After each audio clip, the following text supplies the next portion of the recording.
जो तकलीफें आई हैं उसके बावजूद आज क्या स्थिति आप जान लीजिए। नगर विकास और आवास में 7 निश्चय के अंतर्गत क्रियान्वित होने वाले कुल वार्डों की संख्या है 2135। बाकी के वार्ड में अमृत योजना है, लोक स्वास्थ्य अभियंत्रण का क्रियान्वित है, एशियन डेवलपमेंट बैंक और Jawaharlal Nehru urban renewal mission के अंतर्गत 185 वो अलग है। इसमें अभी अमृत योजना के लिए भी अब पैसा आ गया है और वो करीब 817 वार्डों में होगा अलग। लेकिन 7 निश्चय में हर वार्ड में हर घर नल का जल, उसमें 2135 वार्ड हैं और काम पूरा हो गया है 1431 वार्ड। जो बचा हुआ है शहरी वार्ड में, इसको इसी साल आश्वस्त किया है नगर विकास विभाग में कि इसी साल हम अक्टूबर तक शहरी क्षेत्र में भी जो 7 निश्चय के अंतर्गत हर घर नल का जल जो 2135 वार्ड में होना है 1421 वार्ड में हो गया, बाकी का भी काम पूरा कर देंगे। अब पंचायत में 2 हिस्सा था, एक है गुणवत्ता प्रभावित इलाका, उसको दिया गया था हम लोगों ने PHED लोक स्वास्थ्य अभियंत्रण विभाग को। लेकिन किसी पंचायत के कुछ वार्ड गुणवत्ता प्रभावित हैं और कुछ वार्ड गुणवत्ता प्रभावित नहीं है, फिर भी हमने कहा कि PHED के माध्यम से ही उस पूरे पंचायत का काम करे और बाकी के जो पंचायत हैं उसको वार्ड को अधिकार दिया गया कि वो उस काम को पूरा करे। तो अभी पंचायतों में लोक स्वास्थ्य अभियंत्रण विभाग गुणवत्ता गैर गुणवत्ता प्रभावित कुल वार्ड की संख्या है 56,079। पूरा जो हो गया है काम 32,422 और जहां काम प्रगति पर है वह 23,381। इसमें जो हम लोगों ने बिहार विकास मिशन की बैठक की थी इसी बार अगस्त में 27 अगस्त को, तो उसमें लोगों ने बिहार विकास मिशन की बैठक में लोक स्वास्थ्य अभियंत्रण विभाग ने आश्वस्त किया है कि इसी साल बाकी काम को अक्टूबर तक हम लोग पूरा कर देंगे। अब जो रुका हुआ काम है, जहां काम नहीं शुरू हुआ है, उसमें है कोरोना प्रभावित वार्ड है 52, जहां काम ही नहीं हो पा रहा। बोरवेल फेलियर के कारण काम शुरू किया, बोरवेल फेल कर गया, वो है 80 और साइट नहीं मिल रहा, कहां से काम शुरू करें उसका 70। तो इस और कुछ काम कोर्ट से कहीं कहीं कुछ रुका हुआ, तो इन चीजों को छोड़ करके बाकी सारे में काम पूरा होगा। इसमें आगे जो हमने बता दिया लगेगा। और पंचायती राज विभाग के द्वारा 58,662 वार्ड, उसमें से 58,209 वार्ड में काम पूरा हो गया। क्रियान्वित होने वाले वार्ड हैं 18,209 और कुल कार्य पूर्ण वार्डों की संख्या हो गई 55,180। जहां कार्य जारी है वो 3,029। ये काम इन लोगों ने वचन दिया है पंचायती राज विभाग ने कि इसी महीने इस काम को हम लोग पूरा कर देंगे, ये उन्होंने कहा है। और जो रुका हुआ काम है, बोरिंग फेल होने के कारण 239 वार्ड और इसके अलावे 164 ऐसे वार्ड हैं जहां कोई आबादी नहीं, वार्ड है लेकिन कोई आबादी नहीं है, तो ऐसे 164 वार्ड में कुछ होना नहीं है। तो इस प्रकार से आप समझ लीजिए हम लोगों ने जो वादा किया वो किस हद तक पूरा कर दिया। हर घर नल का जल कोई कल्पना नहीं कर सकता है और हम सबको तो अनुरोध करते हैं कि सिर्फ पानी पीजिए, नल के जल को इधर उधर दुरुपयोग मत करिएगा। तो ये हुआ और उसके बाद हर घर पक्की गली और नाली का निर्माण। कुल वार्ड की संख्या नगर विकास आवास में 3,340। अब तक काम पूरा हो गया 2,325 और शेष काम वार्ड में ये 2020 तक पूरा कर देंगे, अक्टूबर महीने तक। पंचायती राज विभाग में कुल वार्ड की संख्या है 1,14,691। काम पूरा हो गया है 1,13,915 वार्ड में। काम जारी है 612 वार्ड में और 164 वार्ड है जहां तो कोई रहते ही नहीं, वहां कोई काम होना नहीं है। तो बाकी ये सब जो बचा है उसका काम 2020 तक पूरा हो जाएगा पंचायती राज। अब टोला संपर्क योजना भी आपको बता दिए, लगभग पूरा हो गया है। थोड़ा सा 146 टोला 186 बचा है, उसको ये भी काम पूरा कर देंगे बहुत जल्दी, ये बता दिए हैं। और अब हम 250 से अधिक आबादी वाले टोलों और बसावटों को मुख्यमंत्री ग्राम संपर्क योजना से जोड़ने का निर्णय लिया है। ऐसे 9,143 योजनाएं ली गई, जिसमें 3,799 योजनाएं पूरा हो गया, शेष पर काम जारी। तो अब देख लीजिए, हर घर नल का जल किस हद तक पूरा हो गया, हर घर तक पक्की गली और नाली का निर्माण, यह भी हमने आपको बता दिया। और शौचालय निर्माण का काम पूरा हो गया है। और ग्रामीण विकास विभाग के प्रधान सचिव ने आश्वस्त किया है कि 15 अक्टूबर तक सभी को शौचालय निर्माण के भुगतान की कार्रवाई की जाएगी। और हमने कहा है कि बापू की जयंती 2 अक्टूबर, उस दिन तक ये काम पूरा हो जाना चाहिए। और ऐसा लोगों ने कहा है कि ये हो जाएगा। और शहरी क्षेत्रों में जो शौचालय विहीन परिवार हैं, उनके लिए जो सामूहिक शौचालय बनाया जा रहा है, शौचालय बना के एक एक परिवार को एक एक शौचालय का चाबी दे दिया जाएगा। वो 2500 सामूहिक शौचालयों का निर्माण काम जारी है। और एक बात हम बराबर लोगों को बताते रहते हैं कि ये कितनी बड़ी बात है। अगर खुले में शौच से मुक्ति मिल गई और पीने के लिए स्वच्छ पानी मिल गया, तो आज जितनी बीमारी लोगों को होती है, 90% बीमारी से पीड़ित लोग नहीं होंगे, बच जाएंगे। आज जितनी बीमारी होती है उसका 90% खत्म हो जाएगा, अगर सिर्फ खुले में शौच से मुक्ति। तो अब शौचालय बन गया, तो हम आग्रह करेंगे सब लोगों को कि बाहर जाके शौच करने की आदत है, अब घर के शौचालय में ही करिए। एक आध दो दिन आपको दिक्कत लग सकता है, लेकिन ऐसा मत करिए। बाहर करते हैं, उसका पर्यावरण पर असर पड़ता है, कई प्रकार की बीमारियां पैदा होती है। इसलिए खुले में शौच से मुक्त हो जाना चाहिए, ये हम सब लोगों को कहेंगे। और इसके अलावा हम लोगों ने क्या शुरू किया, पर्यावरण को देखते हुए क्या स्थिति हो रही है, पर्यावरण का कितना असंतुलन हो चुका है, किस तरह से कभी तेज वर्षा, कभी बिल्कुल सूखा की स्थिति हो जाती है, और किस तरह से कैसी कैसी स्थिति, वज्रपात यानी ठनका, ओलावृष्टि, किस तरह की स्थिति। कभी इतना वज्रपात होता था, इतनी ओलावृष्टि पहले होती थी। अब आजकल किस तरह से पर्यावरण का संकट आया। हम लोगों ने पिछले वर्ष ही सर्वदलीय मीटिंग, हमारे स्पीकर साहब ने सबकी बैठक बुलवाई थी, और सब लोगों के सामने ये बात रख करके हम लोगों ने तय किया था 13 जुलाई 2019 में जल जीवन हरियाली अभियान, और मिशन मोड में 11 हम लोग काम इसमें रखे हैं। सार्वजनिक पोखर, तालाब, आहार पहियों को चिन्हित कर अतिक्रमण मुक्त करना, सार्वजनिक पोखर, तालाबों, आहार पहियों का जीर्णोद्धार करना, सार्वजनिक कुओं का जीर्णोद्धार करना, सार्वजनिक कुओं और चापाकलों के किनारे सोख्ता का निर्माण, वो पानी इधर उधर नहीं जाए, सोख्ता बन जाने से वो पानी जमीन के नीचे जाएगा, किसी को नुकसान नहीं होगा। छोटी नदियों, जंगल, पहाड़ी क्षेत्रों में जल संरक्षण हेतु चेक डैम आदि संरचनाओं का निर्माण, नए जल स्रोतों का सृजन, और गंगा जल उद्भव योजना, बोध गया गया, राजगीर नवादा। अब बताइए, बोध गया गया, ज्ञान की भूमि, निर्वाण की भूमि, राजगीर कितने लोग जाते हैं, बीच में नवादा। अब ये सब जगह पर तो जल का जो संकट है उसको देखते हुए गंगा जल का पानी वहां पहुंचाया जाएगा।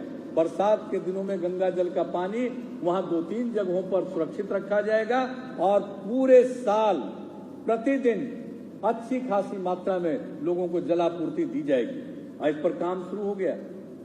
काम जो शुरू हुआ है मुकामा के पास गंगा नदी के किनारे, हम देख करके आए, और एक एक हम बार बार उसका रास्ता देखते हैं, किस रास्ते से जाएगा, कहां पर पानी का संग्रहण होगा। ये काम शुरू हो गया है तेजी से, तो इसके लिए भी काम चल रहा है। और इसके अलावे आप सब जानते हैं, जल संरक्षण के लिए चेक डैम का संरचनाओं का निर्माण, सरकारी भवनों में रूफटॉप रेन वाटर हार्वेस्टिंग, यानी वर्षा का जो पानी आता है उसके ऊपर से उस पानी को ले जाकर के जमीन के नीचे पहुंचाता रेन वाटर हार्वेस्टिंग। इससे क्या होगा, भूजल स्तर ऊंचा होगा। ये सब एक जल से लेकर के, और उसके बाद वृक्षारोपण। नाम क्या हमने दिया?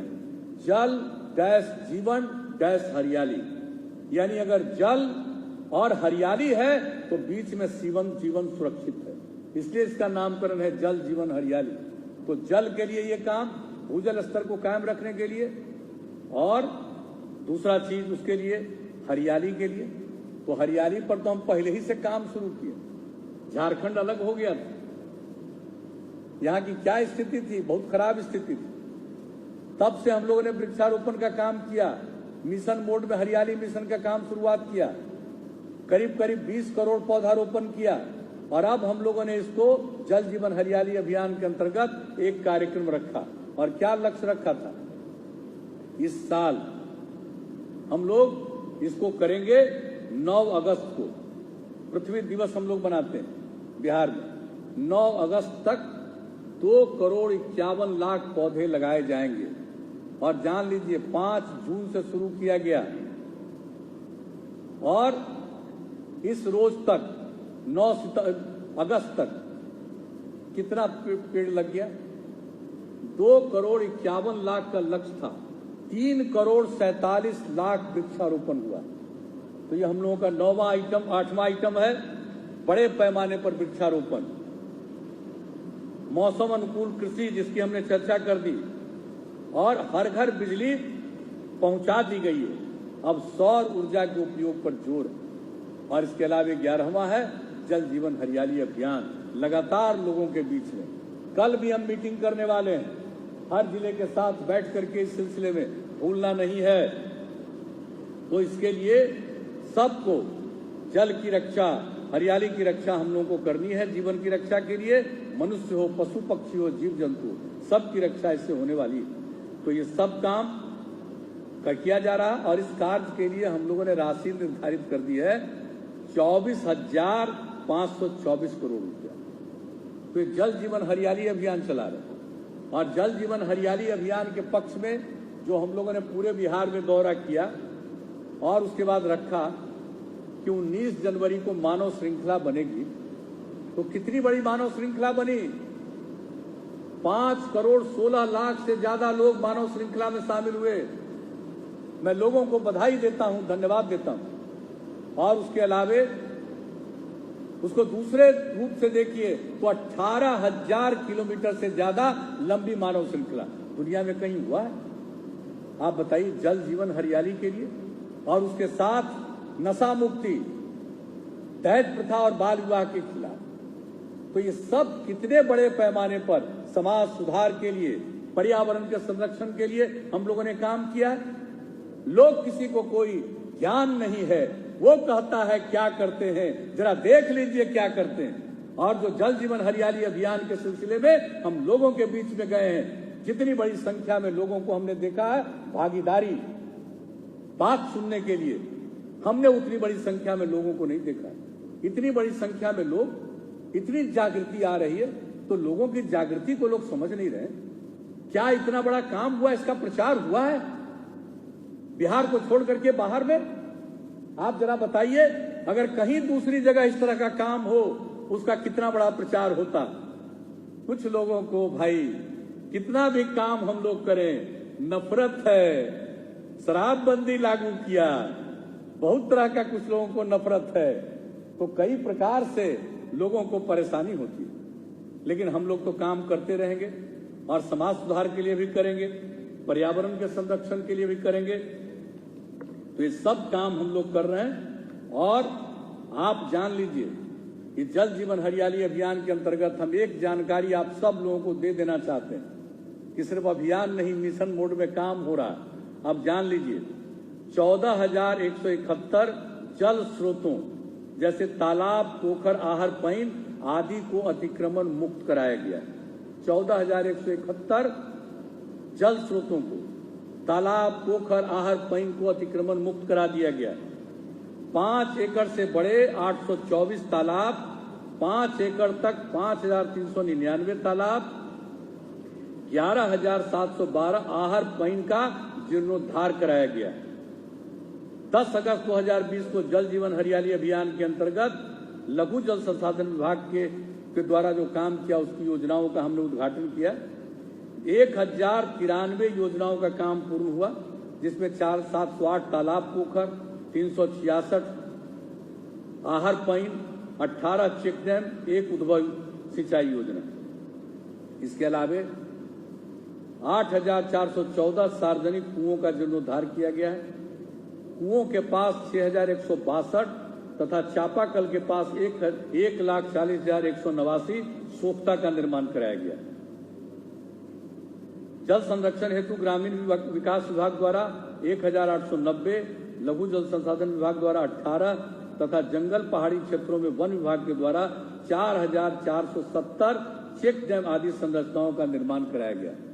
अब आप सोच लीजिए, कोई काम हम लोग करते हैं, सिर्फ घोषणा नहीं है, बात नहीं है, नारा नहीं है, सही दिशा में काम का क्रियान्वयन है। इसलिए हमने कुछ चीजों को आपको बता दिया। अब आप समझ लीजिए, नए जल स्रोतों का सृजन भी किया जा रहा है। रैयती भूमि पर मनरेगा, कृषि विभाग तथा पशु एवं मत्स्य संसाधन विभाग द्वारा 5540 तालाब का निर्माण किया गया।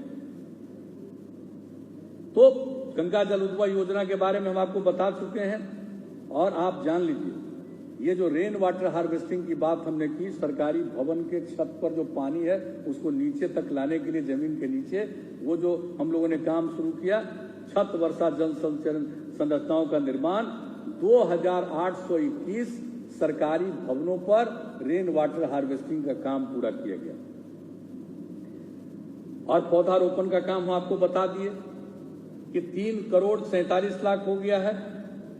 और मौसम अनुकूल कृषि का भी बता दिए, 8 से शुरू किया है। अब 30 जिले के लिए भी हम लोगों ने, बाकी शेष जिलों के लिए 238 करोड़ रुपए की योजना स्वीकृत कर दी है। और 547 भवनों पर सौर ऊर्जा की सुविधा स्थापित की गई। और यह अभियान लगातार जारी है।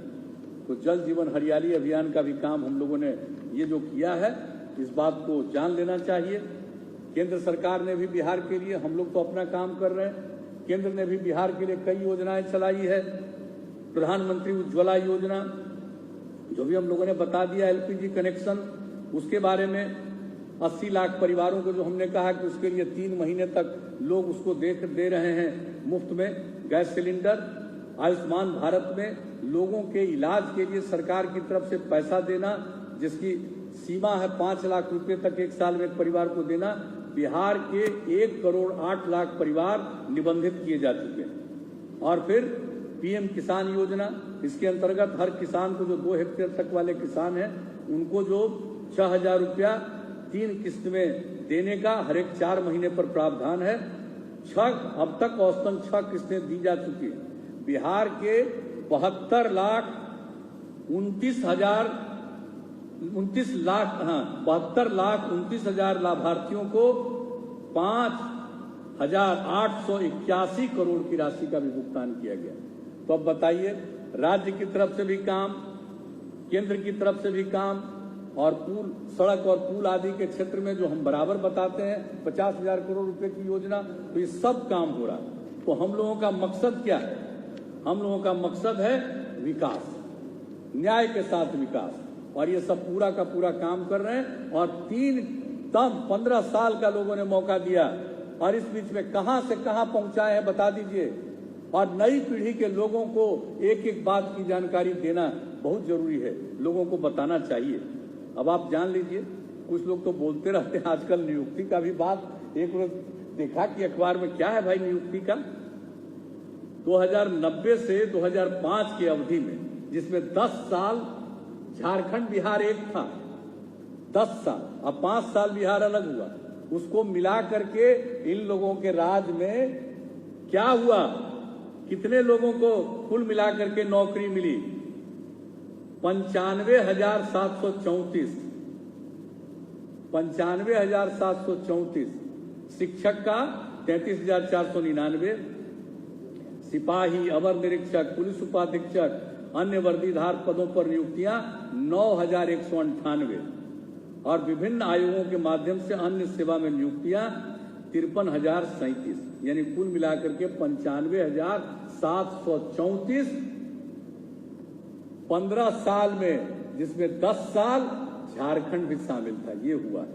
और हम लोगों को जब मौका मिला है बिहार में, तब कितना काम हुआ, कितने लोगों को मिल गया। अभी हमने तुरंत यूं ही कुछ डिपार्टमेंट, इसमें तो अभी और निकलेगा, हो गया 6,08,893 लोगों को, यानी शिक्षक में 3,98,000, सिपाही, अवर निरीक्षक, पुलिस उपाधीक्षक, अन्य में 51,241, विभिन्न आयोगों के माध्यम से अन्य सेवाओं में नियुक्तियां 1,59,652, यानी 6,08,893 हम लोगों के टाइम में, इनके टाइम में 10 साल झारखंड बिहार एक था, तब मिला करके कितना पे कितना गुना हुआ, आप जरा बता दीजिए। लोग बोल रहे हैं कितना काम हो रहा, और अभी हमने बता दिया आपको कि किस तरह से जो काम हो रहा है। ये लॉकडाउन जो लागू हुआ उस समय से पीरियड से अभी तक जो शुरू हुआ, जो काम किया जा रहा है, 10-10 लाख लोगों को रोज काम मिल रहा है औसतन। तो कितनी चीजों के बारे में हम चर्चा करें, लेकिन यह जानना बहुत जरूरी है। और एक बात जान लीजिए, अभी तक जो मौका मिला हम लोगों ने काम किया, सेवा की, खिदमत की, और हम बता देते हैं आगे भी अगर मौका मिलेगा तो अच्छी तरह आप जान लीजिए कि आगे के बारे में हम लोगों ने सोच लिया है कि हर खेत तक सिंचाई का पानी पहुंचा देंगे। और एक बात और सोचा है कि हम हर गांव को सड़क से जोड़ रहे हैं, लेकिन अब कई गांवों को जोड़ते हुए कभी एक तरफ स्टेट हाईवे है, कहीं नेशनल हाईवे है, उस तरह का रास्ता बनना चाहिए। उसका सर्वेक्षण शुरू करा दिया है हमने। अगर अगली बार मौका मिलेगा तो ग्रामीण अंचल में भी वैसे सड़कों का भी निर्माण, और शहरी और सब तरह के लिए तो बता ही दिए हैं कि 5 घंटे के अंदर दूर दराज इलाके से, दूर दराज इलाके से पटना पहुंचने में लगना चाहिए, वो काम पूरा हो जाएगा। और इस तरह से और कई काम करेंगे। लेकिन हम ये 2 बात हम आपको बता दे रहे हैं कि जब मौका मिलेगा हम लोग इस काम को पूरा करेंगे। और आप अच्छी तरह जान रहे हैं जो कुछ भी हम लोगों को अवसर मिला है, समाज सुधार के लिए भी हम लोगों ने काम किया है। शराबबंदी की बात हम करते रहते, हम नशा मुक्ति तक हमने उसकी चर्चा कर दी। हम सिर्फ आपको बता देना चाहते हैं कि जो लोग गरीब परिवार, कुछ लोग बोलते रहता है ना, गरीब परिवार इसी में जुड़ा रहता था, ताड़ी में या शराब में, उसको चिन्हित करके हमने सतत जीविकोपार्जन योजना, यानी उसका और दूसरे जो गरीब परिवार जो बिल्कुल किनारे पर थे, उन लोगों को हम लोग मदद करेंगे। 60,000 से लेकर के 1 लाख रुपए तक कोई भी योजना के लिए वो काम करें। और जान रहे हैं इसमें जो शराब और ताड़ी से जुड़े हुए परिवार थे, लगभग 18,319 परिवार को पारंपरिक रूप से जो देसी शराब ताड़ी के व्यवसाय से जुड़े थे, उसमें हम लोगों ने सतत जीविकोपार्जन योजना के अंतर्गत जोड़ दिया। और बाकी अन्य गरीब गुरबा लोगों को भी इसमें जोड़ा गया है, यानी 1,01,551 परिवारों का चयन किया गया, उनको काम। हम तो जहीं भी जाते हैं हम देख रहे हैं और उससे पूछते हैं, इतना खुश होकर के महिलाएं बोलती है कि हमारे घर में शराब और ताड़ी का था, अब इतना बढ़िया काम है। पूछते थे कैसा चल रहा, कहा बहुत अच्छा। इतनी प्रसन्नता लोगों के मन में देखते हैं। लेकिन कुछ लोग हैं भाई, अब एक बात जान लीजिए, हम जब तक हैं छोड़ने वाले नहीं हैं। महिलाओं की मांग पर शराबबंदी लागू हुआ है, भूल जाते हैं, युवाओं की मांग पर हुआ है। और ये जो शराबबंदी है इसको हर सूरत हाल में बनाए रखेंगे। कुछ लोगों की नाराजगी हमसे होती है, हमको उसकी चिंता नहीं है। ये समाज सुधार का काम है। और कितने लोग पकड़ाते हैं, कितना भी काम करिएगा, कुछ परसेंट तो आदमी ऐसा होता ही है भाई, कुछ परसेंट आदमी तो गड़बड़ करने वाला होगा ही, सरकार में भी, सरकार के बाहर भी, सब जगह तो कुछ गड़बड़ करेगा, लेकिन पकड़ाता भी है। 2,51,111 मामले दर्ज किए गए। कितने लोगों को सील किया गया है? 2,216 प्राइवेट घर, 429 व्यावसायिक भवन को सील किया गया। 386 प्राइवेट घर, 138 व्यावसायिक भवनों को जब्त किया गया। हर तरह की कार्रवाई हो रही है। कितना देसी शराब, कितना विदेशी शराब, 78 लाख लीटर विदेशी शराब जब्त किया गया। सब तरह का काम किया गया है। और अगर कोई सरकारी सेवा में है, काम नहीं कर रहा है, गड़बड़ कर रहा है, तो आप जान लीजिए शिथिलता बरतने वाले पुलिस और उत्पाद विभाग के कर्मियों में शिथिलता के लिए 541 कर्मियों पदाधिकारियों पर विभागीय कार्रवाई, 322 पर प्राथमिकी दर्ज और 159 लोगों को बर्खास्त किया जा चुका।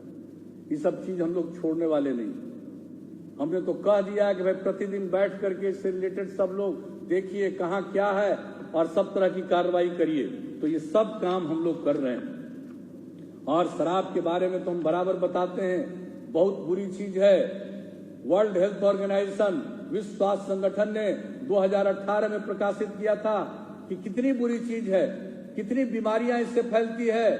और शराब पीने के कारण इस दुनिया भर का उन्होंने आकलन करके 18 में जो प्रकाशित किया था, शराब पीने के कारण जितने लोगों की मृत्यु होती है दुनिया में, उसका 5.3% शराब पीने के कारण। और 20 साल से लेकर के 39 साल की उम्र तक वालों में शराब पीने के कारण 13.5% की मृत्यु होती है। जितने लोगों की दुनिया भर में मृत्यु होती है औसत। तो ये सब के चलते हम तो एक एक को कहते हैं। और कितनी गंभीर बीमारियां फैलती हैं इससे। यानी टीबी, HIV, एड्स, मधुमेह से होने वाली मृत्यु से भी अधिक बीमारी है। हर प्रकार का है। आत्महत्या जो लोग करते हैं, जितनी आत्महत्याएं होती है, 18% दारू पीने के कारण आत्महत्या। आपसी झगड़े का 18%, आपस में झगड़ा भी करेंगे दारू पीने के चक्कर में। सड़क दुर्घटनाओं में 27%, मिर्गी के 13% मामले शराब के सेवन के कारण। तो इन सब चीजों का तो हम लोग बड़े पैमाने पर प्रचार कर रहे हैं। और आप जानते हैं, हम सब राष्ट्रपिता से, बापू से प्रभावित होंगे। एक बात उन्होंने क्या कहा था, आजादी की लड़ाई चल रही थी उस समय भी कहा था, पूरे तौर पर शराबबंदी लागू करो। कुछ राज्यों ने शराबबंदी लागू किया, कुछ ने लागू किया वापस कर दिया। हम लोग तो बापू से प्रेरित हैं, इसलिए यहां पर शराबबंदी लागू किया है। कुछ लोग नाम लेंगे सिर्फ बापू का, महात्मा गांधी का, राष्ट्रपिता का, और काम उनके विपरीत करेंगे। मौका मिल जाता है, नाम लीजिएगा बापू का, लेकिन बापू की कोई बात नहीं मानिएगा। बापू ने क्या कहा, शराबबंदी की बात की है और महिलाओं की और युवाओं की मांग पर हम लोगों ने इसको लागू किया। और किस तरह से बापू के विचारों को हम लोगों ने प्रचारित किया। और किस तरह जो चंपारण सत्याग्रह हुआ, उसका 100वां साल जो हम लोगों ने किस तरह से मनाया, आप सबको मालूम है। 10 से 11 अप्रैल 2017 तक नवनिर्मित ज्ञान भवन, उसका उद्घाटन भी उसी से हुआ था। उसी कार्यक्रम से राष्ट्रीय विमर्श का आयोजन किया गया। देश भर के जितने स्वतंत्रता सेनानी हैं, 95 साल, 98 साल, पुरुष स्त्रियां कहां से, दूसरे प्रांतों से हम लोगों ने आमंत्रित किया और यहां पर सबको सम्मानित किया। उस समय के राष्ट्रपति प्रणब बाबू अब जो नहीं रहे, हम सब लोग शोकाकुल हैं, उनके प्रति अपने श्रद्धांजलि अर्पित करते हैं। लेकिन वो आए थे और जो दुनिया भर के, देश भर के जो हम लोगों ने स्वतंत्रता सेनानियों को बुलाया था, और उसके बाद जो काम किया, यही नहीं कि सिर्फ वो करना और 150वां साल जो उनकी जयंती मनाई गई, 150वें साल, सिर्फ वही नहीं, हम तो उसको करते हुए जो सब काम तो किया ही, लेकिन उसके साथ साथ क्या किया, हम नई पीढ़ी के लोगों को बापू का विचार पहुंचाना चाहते हैं। और किताब तो किया गया है, कथा वाचन करवा रहे हैं हम लोग।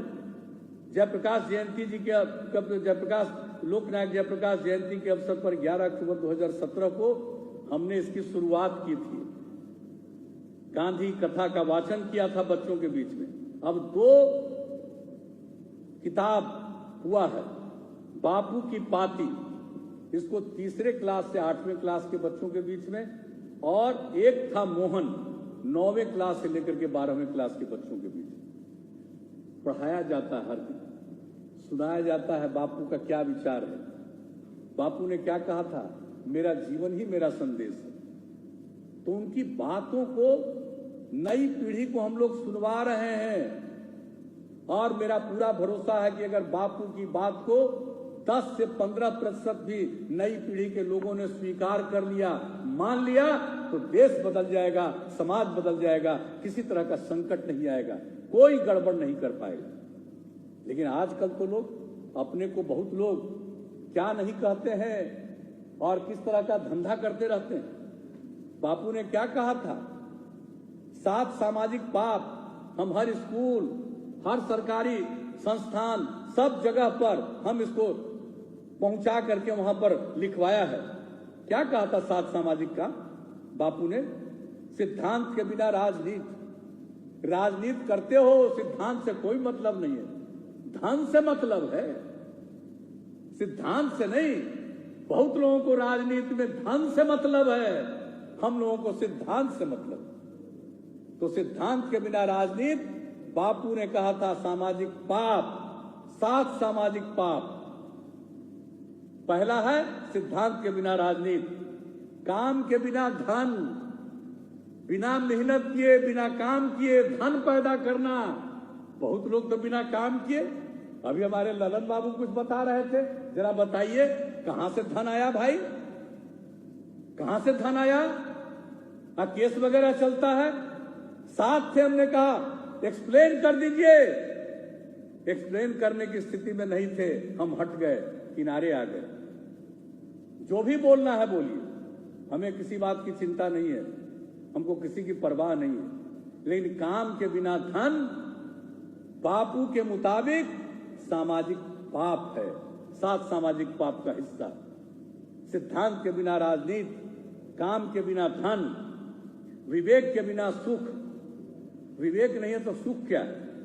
चरित्र के बिना ज्ञान, बहुत लोग अपने को ज्ञानी समझते हैं लेकिन चरित्र नहीं है। आप बताइए, बापू की बात को लागू करवा रहे हैं शराबबंदी, अपने को ज्ञानी समझते हैं लेकिन भीतर से हम पर कितना कुछ लोग हैं ऐसे, कैसा नाराज रहते हैं। तो क्या कहा उन्होंने? चरित्र के बिना ज्ञान, ज्ञान है और चरित्र नहीं है तो पाप है। नैतिकता के बिना व्यापार, व्यापार में नैतिकता होनी चाहिए ना, 2 नंबरी धंधा नहीं ना करना चाहिए। मानवता के बिना विज्ञान, और वह विज्ञान जिसमें मानवता नहीं हो, उसकी रक्षा न हो, पर्यावरण की रक्षा न हो, तो मानवता के बिना विज्ञान। और त्याग के बिना पूजा, आजकल बहुत लोग पूजा करते रहते हैं, आप पूजा करते हैं गड़बड़ी हासिल करने के लिए, अरे वो पाप है। त्याग के बिना पूजा का कोई मतलब नहीं। पूजा करते हैं तो त्याग का भाव रखिए। तो ये बापू का 7 सामाजिक पाप। और क्या कह दिया था बापू ने?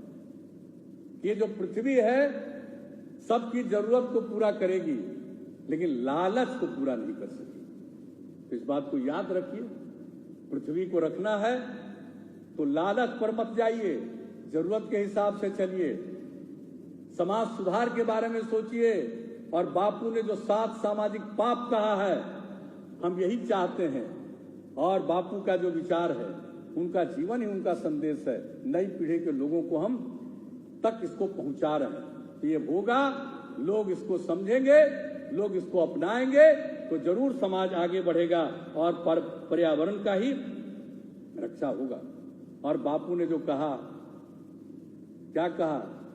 मेरा जीवन ही मेरा संदेश है। और उसी से प्रेरित होकर के हमने कहा है, सेवा ही हमारा धर्म है।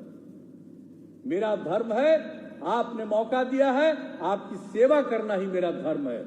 तो सेवा ही धर्म है और ये बापू से प्रभावित बात है। तो इसलिए हम आप सब लोगों को कहेंगे कि इन सब चीजों को सोचना चाहिए। और मुझे तो खुशी है भाई, बहुत लोग तो बहुत बात करते हैं, आजकल तो जनता दल यूनाइटेड में अब बहुत लोग आ गए हैं, उनका स्वागत करते हैं। 5 MLC आए, 7 MLA आए, कई लोग आए, राधाचरण शाह, कमर आलम, दिलीप राय, संजय प्रसाद, रणविजय कुमार सिंह, सब MLC।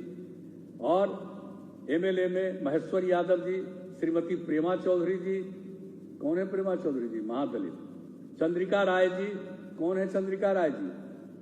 स्वर्गीय दरोगा प्रसाद राय जी मुख्यमंत्री, पूर्व मुख्यमंत्री जी के पुत्र फराज फातमी साहब कितना काम किए, भूल गए? और उनके पुत्र, और क्या कह करके उनको पार्टी से निकाल दिया। जयवर्धन यादव, स्वर्गीय राम लखन बाबू के, स्वर्गीय राम लखन सिंह यादव जी के पौत्र वीरेंद्र कुमार तेघड़ा बेगूसराय से आए। पूर्व डीजी रहे सुनील कुमार, राजद के राष्ट्रीय सचिव हर्षवर्धन सिंह, राजद के प्रदेश महासचिव मोहम्मद अब्दुल सलाम।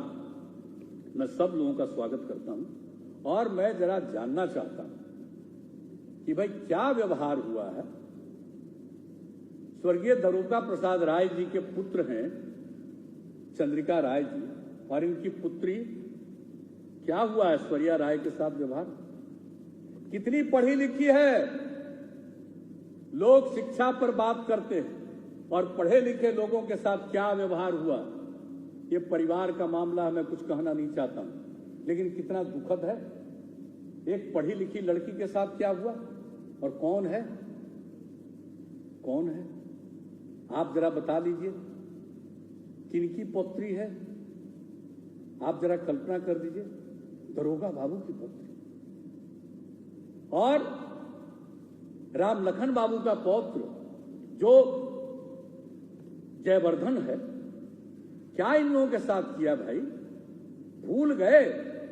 दरोगा बाबू ने कितना काम किया, कितना मदद किया था। राम लखन बाबू ने कितनी मदद की थी जिनको, और एक की पौत्री के साथ, एक के पौत्र के साथ क्या भाई, उसको कैसी ऐसी नौबत आई? कौन थे? शिक्षा पर ध्यान दिए। राम लखन बाबू ने कितना इंस्टीट्यूट खुलवाया, याद करिए, सबसे बड़ी आबादी, और शिक्षा के क्षेत्र में जो उन्होंने ध्यान दिया। आप बताइए, परिवारवाद चला रहे हैं, परिवारवाद ही सब कुछ है। जिनने आपको मौका कम मदद किया, और वैसे लोग के परिवार के साथ क्या था? परिवार मतलब खुद का परिवार, इतने बड़े लोगों के परिवार का कोई महत्व नहीं है। तो अपना सोच लीजिए और जान लीजिए। मुझे तो कुछ नहीं कहना है, लेकिन ये सब आए हैं, मैं इनका स्वागत करता हूं। मैं तो इज्जत करूंगा, हमारे पार्टी के लोग इज्जत करेंगे, और मुझे पूरा भरोसा है बिहार के लोग इस पूरी बात को जान करके सब लोगों की इज्जत करेंगे और देखेंगे। और आज के इस अवसर पर मैं अपनी बात अब समाप्त करूंगा, लेकिन हमारे भूतपूर्व राष्ट्रपति जी प्रणब बाबू का निधन हो गया 21 अगस्त को। हम सब श्रद्धांजलि अर्पित करते हैं।